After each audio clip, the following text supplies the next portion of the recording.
উম, বাগবাজার, বাগচা।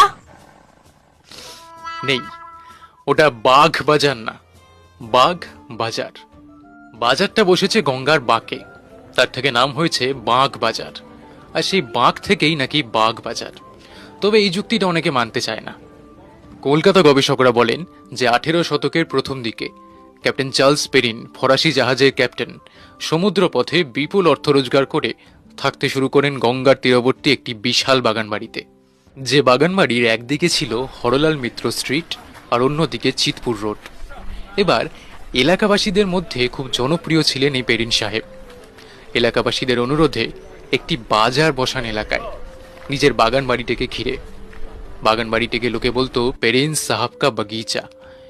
এই বাগিচা থেকে এলো বাঘ, আর তার চারিদিক ঘিরে বসলো একটি বাজার, নাম হলো বাঘ বাজার।